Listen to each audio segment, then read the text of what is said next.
Commander Rex Blackwood had experienced plenty of unusual situations during his 15 years with the Terran Special Forces, but getting abducted by purple octopus-looking aliens while doing burpees in the park definitely topped his list of weird stuff that happened on a Tuesday. He wasn't even wearing his lucky compression shorts. "You know," he called out to his captors as they dragged him through their ship's iridescent corridor with their tentacle appendages, "on Earth, it's considered proper etiquette to at least offer someone a post-workout protein shake before kidnapping them." The Vexarians, as they called themselves, merely blinked their crystalline eyes in that unsettling, synchronized way that made them look like a cosmic Christmas display gone wrong. The leader, distinguishable by the extra sets of chromatic rings around its central mass, made a series of bubbling sounds that the translation device on their ship rendered into a mechanical voice. "Human specimen exhibits typical defensive behavior through attempted humor. Note: previous specimens from other species displayed fear responses instead." "Oh, great," Rex muttered, trying to wipe sweat from his brow, but finding his arms firmly restrained by what felt like living silly putty. "I'm being analyzed by space octopi, who probably think The Hitchhiker's Guide to the Galaxy is a documentary." He glanced down at his neon yellow running shorts and worn-out training shoes. "Couldn't you have waited until I was wearing something more dignified? This outfit isn't exactly what I'd choose for first contact." The Vexarian leader's tentacles rippled in what might have been irritation. "Specimen continues to prioritize irrelevant aesthetic concerns despite captivity situation." "Listen here, Purple Rain," Rex said, earning more synchronized blinking. "I spent 12 years in the service learning proper protocol for everything from diplomatic dinners to deep space encounters. And nowhere in the manual did it cover proper attire for alien abduction during morning cardio. I'd like to file a formal complaint with your HR department." As they approached what appeared to be their destination, a rather ominous-looking chamber with symbols that Rex's pattern recognition training suggested spelled out something along the lines of entertainment, he couldn't help but add, "Also, your ship's interior design is very early 80s disco. You might want to consider updating to something more contemporary, maybe some nice earth tones." The Vexarian leader turned all three of its eyes toward what appeared to be a security camera. "Update specimen analysis. Human demonstrates unusual capacity for maintaining inappropriate levity in face of impending combat trial. Possible psychological defense mechanism or indication of species-wide cognitive abnormality." "Combat trial?" Rex perked up, momentarily forgetting his fashion crisis. "Well, why didn't you say so? Though I should warn you, last time someone forced me into an impromptu workout, I ended up teaching an entire platoon of Marines the Macarena. That's the kind of chaos you're dealing with here." The aliens exchanged what could only be described as concerned glances, their tentacles twisting in agitation.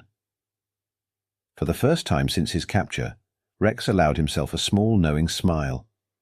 If they thought human sarcasm was troubling, they were about to learn a whole new definition of problematic. The Vexarians' mothership wasn't just big. It was the kind of big that made Earth's largest cruise ships look like bathtub toys. Rex had plenty of time to appreciate its scale as they transported him through a series of what appeared to be public viewing galleries, each filled with various alien species who seemed far too interested in his neon running shorts. "You know," Rex commented to his captors, "if you wanted to show off your interior design choices, you could have just sent an invitation to our embassy. I hear they love architectural tours."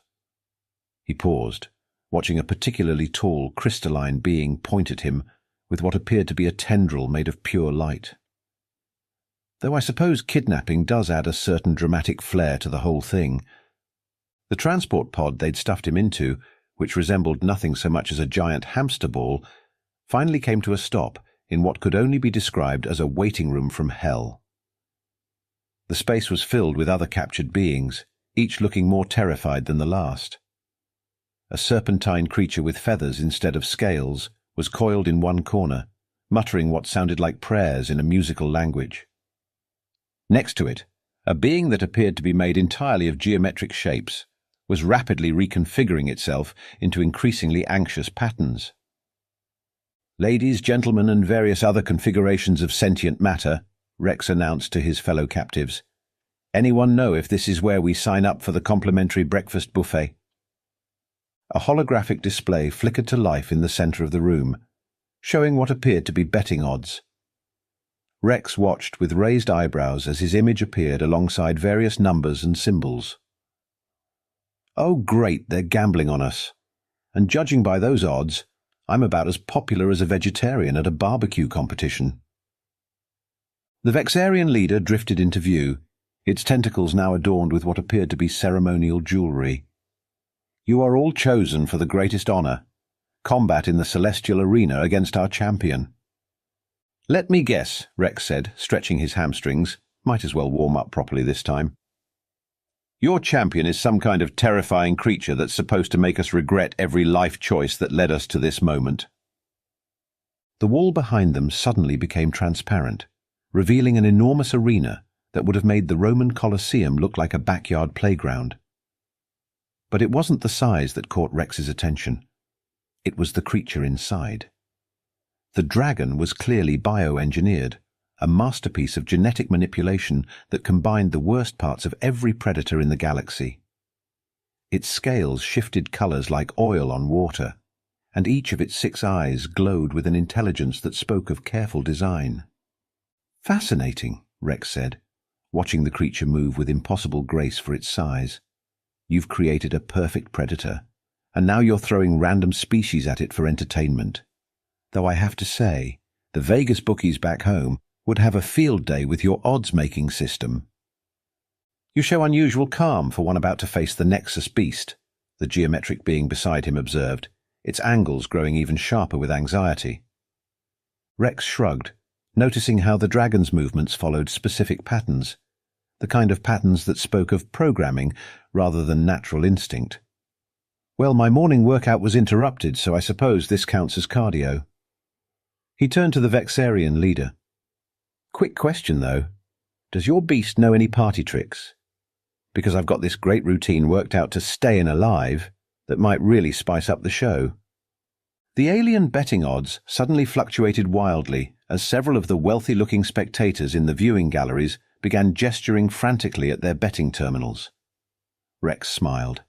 If there was one thing he'd learned in Special Forces, it was that the best way to handle a nightmare scenario was to become someone else's nightmare. "Specimen displays concerning lack of appropriate fear response," one of the junior Vexarians noted in their clinical tone.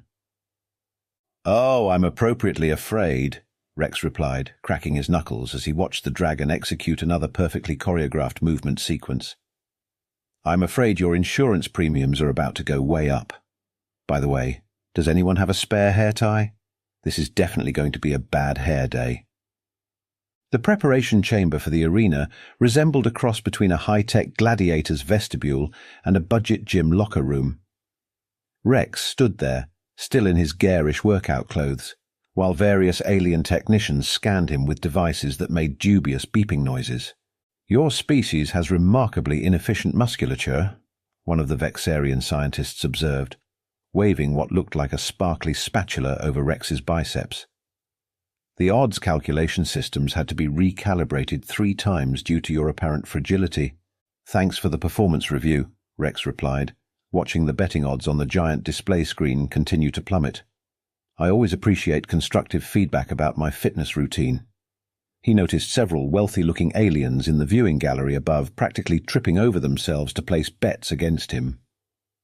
The odds had reached something like 10,000 to 1, though he wasn't entirely sure since the numbers were in base 16.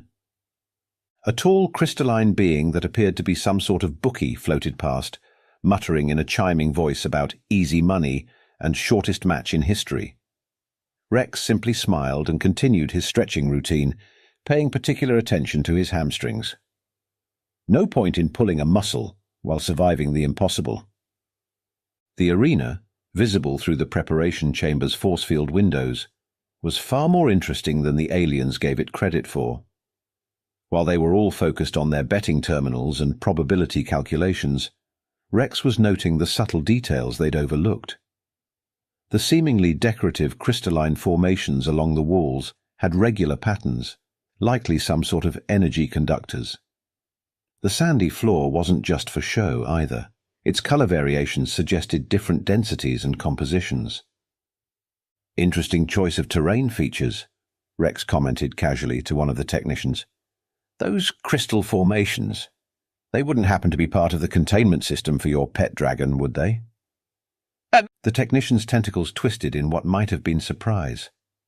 "The energy grid is classified information. How did you—" "Oh, just admiring the architecture," Rex interrupted, noting with satisfaction how the crystals pulsed in sequence every few minutes.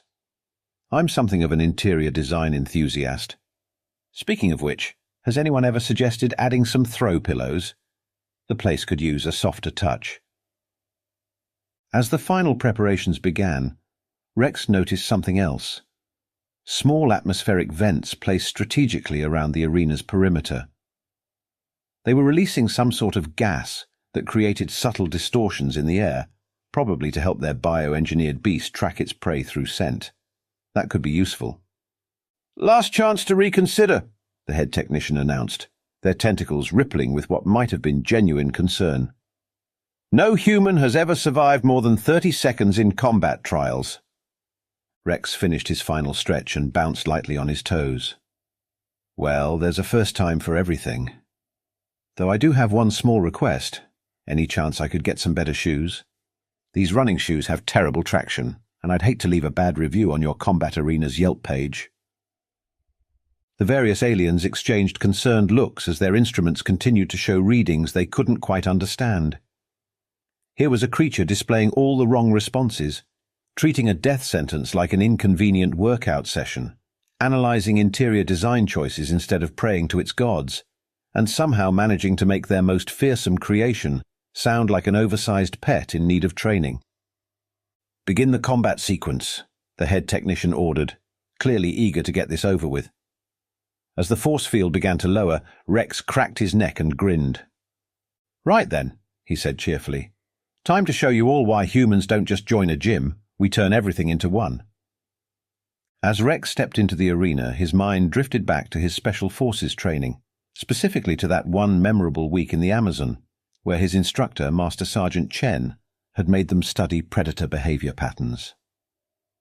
"The deadliest creatures," Chen had said while casually dodging a striking snake, "are usually the most predictable. Everything that's designed to kill has a pattern." The bioengineered dragon circled the arena's perimeter, its 6 eyes fixed on Rex with what could only be described as programmed hunger. The creature moved with mechanical precision. 3 steps, tail swish, head tilt, repeat. Rex couldn't help but smile. Someone had clearly spent billions of credits creating the perfect killing machine, but they'd forgotten the first rule of nature. Perfect isn't natural. "You know," Rex called out to the observation gallery, his voice echoing through the arena, "whoever designed this lovely creature clearly never spent time watching actual predators. Real hunters have flaws. They get lazy, they make mistakes, they improvise. This big fellow here? He's moving like my old drill sergeant after too much coffee. All precision, no creativity." The Vexarian scientists huddled around their monitoring equipment, tentacles twisting in confusion as their instruments showed Rex's heart rate remaining surprisingly steady. In the betting galleries, the wealthy aliens who had wagered small fortunes on Rex's quick demise began to shift uncomfortably in their various forms of seating. Rex casually sidestepped as the dragon launched its first attack. A perfectly executed lunge that would have been absolutely lethal if it hadn't been completely predictable. 3-second wind-up, 2-second strike, 5-second recovery, he muttered, remembering similar patterns from the combat robots he'd helped test back on Earth. "Someone really needs to randomize your attack sequences, big guy." He began moving purposefully toward one of the crystalline formations he'd noticed earlier, keeping track of the dragon's movement pattern. The beast followed, exactly as programmed, its steps measuring out a perfect geometric pattern across the arena floor. The aliens in the gallery had gone eerily quiet, watching as their supposedly primitive prey moved with calculated precision. "Fun fact," Rex announced to his increasingly unsettled audience, while dodging another predictable strike. "Back in Special Forces, we had this training exercise with a mechanized combat suit. Cutting-edge tech, totally unbeatable, until some rookie spilled coffee on the control panel and shorted out its targeting system. Sometimes the best solutions aren't elegant." The dragon's scales shifted colors rapidly as its programming tried to process Rex's unusual behavior. This wasn't the panicked fleeing its algorithms were designed to handle. This wasn't even proper combat. This was something else. In the control room, the Vexarian scientists frantically reviewed their data. The human was systematically testing the arena's features: the density of the sand, the conductivity of the crystals, the positioning of the atmospheric vents. He wasn't fighting their creation, he was studying it. "I don't suppose," Rex called out as he completed another calculated circuit of the arena, "any of you considered giving him some positive reinforcement training? A treat system, maybe? Because let me tell you about this one time in Kazakhstan when I had to befriend a very angry bear using nothing but a packet of beef jerky and interpretive dance." The betting odds displays began to flicker erratically as more and more aliens started hedging their bets. They had expected entertainment. Instead, they were watching something far more disturbing. A human turning their carefully crafted death trap into an impromptu training session. Rex squared off against the dragon in what could only be described as the galaxy's most unusual dance-off. The creature's 6 eyes tracked his movement with predatory focus, but Rex noticed something else in those engineered orbs: curiosity. Nobody had ever lasted this long without becoming lunch. "Right then, big fellow," Rex announced, pulling a protein bar from his running shorts pocket. "Let's see if you're as smart as you look." He unwrapped the bar, the sound echoing through the suddenly silent arena. The dragon's nostrils flared, processing the unfamiliar scent. The betting galleries erupted in confused chatter as Rex began breaking the protein bar into small pieces. The Vexarian scientists crowded their monitoring equipment, tentacles twisting in agitation as they watched their perfect predator actually hesitate. Back on Earth, Rex explained to his bewildered audience while carefully placing protein bar pieces in a strategic pattern, "We have this saying, the way to a dragon's heart is through its stomach. Okay, technically it's about men, not dragons, but the principle stands." The dragon's programming warred with its engineered curiosity. Its scales shifted through a rainbow of colors as it processed this unprecedented situation. No prey had ever offered it food before. The confusion was evident in its suddenly uncoordinated movements. Rex used this moment of hesitation to implement the next phase of his plan.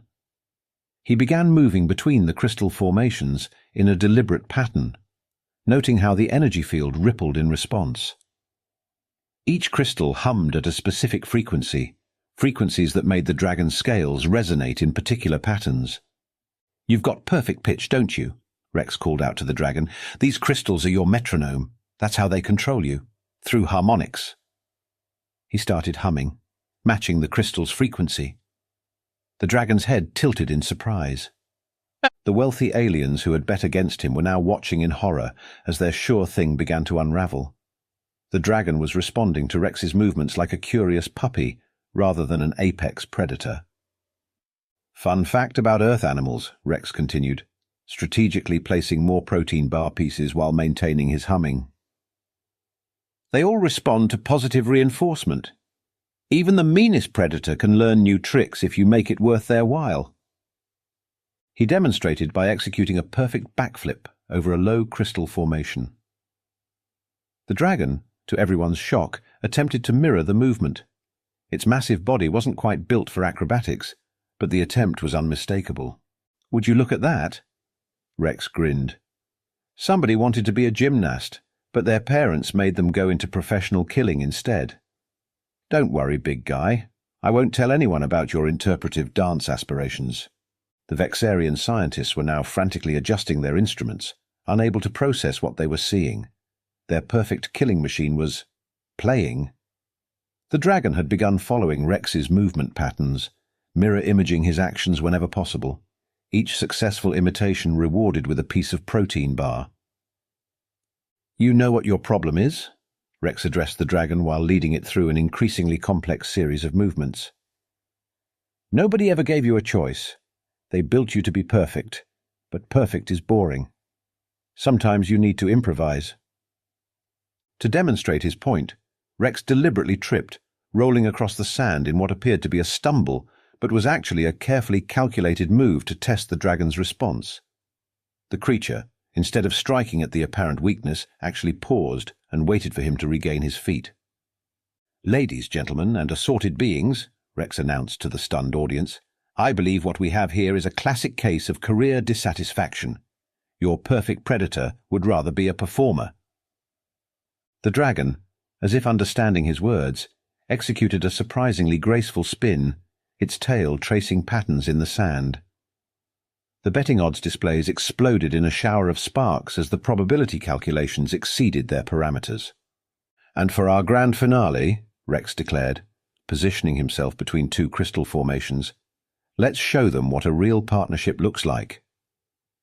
He began humming at exactly the right frequency to make the crystals resonate, creating a harmonic pattern that the dragon instantly recognized. But this time, instead of controlling the creature, it provided a backdrop for what could only be described as an impromptu dance routine. The dragon, freed from its programmed responses by Rex's unconventional approach, moved in perfect synchronization with him. Together, they turned the deadly arena into a stage, their movements a bizarre but stunning combination of combat forms and dance steps. "Now that," Rex said, patting the dragon's scales as it curved its massive body protectively around him, "is what I call a proper workout. Though next time, I'm definitely wearing better shoes." The Vexarian High Council chamber had never been so quiet. Rex stood before them, still in his neon workout attire, with the massive dragon curled contentedly behind him like an oversized, scaly puppy. The creature's 6 eyes kept watch over the assembled aliens, occasionally giving them what could only be described as a smug look. "So," Rex said, breaking the stunned silence, "about those betting odds? I don't suppose anyone thought to put money on human befriends supposedly unstoppable killing machine and teaches it interpretive dance? Because I've got some great ideas for a dinner theatre show." The head councillor's tentacles twisted in what might have been embarrassment. "In 15,000 cycles of combat trials, no species has ever befriended the Nexus beast. Our calculations indicated—" "Yeah, that's the problem with calculations," Rex interrupted, absently scratching under the dragon's chin. "They don't account for human creativity, or the universal truth that every living thing occasionally wants to break dance." The diplomatic implications were staggering. The Vexarian combat trials had been their way of asserting dominance over other species, but now they had to contend with humans, beings who turned death matches into dance recitals and made allies of engineered predators. "In light of these unexpected developments," the head councillor announced, "the Council proposes immediate diplomatic relations with Earth, though we request that future negotiations involve fewer impromptu performance pieces." "No promises," Rex replied, grinning as the dragon attempted what looked suspiciously like a moonwalk behind him. "Though I do have one condition. Next time you want to test humanity's capabilities, maybe just send an email. And for everyone's sake, let me wear something more dignified than Dayglow running shorts." As the council chambers erupted in a chaos of diplomatic proposals and hastily drafted treaties, Rex turned to his new scaly friend. "You know what the real moral of this story is? Always dress for the occasion. You never know when you might end up turning an alien gladiator match into an interstellar talent show." The dragon nodded sagely, its scales shimmering in what had become its equivalent of laughter. Somewhere in the galaxy, the betting odds calculation systems were still trying to process exactly how a human in terrible workout attire had managed to upend the entire cosmic order with nothing but a protein bar and questionable dance moves. As they say on Earth, never underestimate someone who can make the best of a bad wardrobe choice.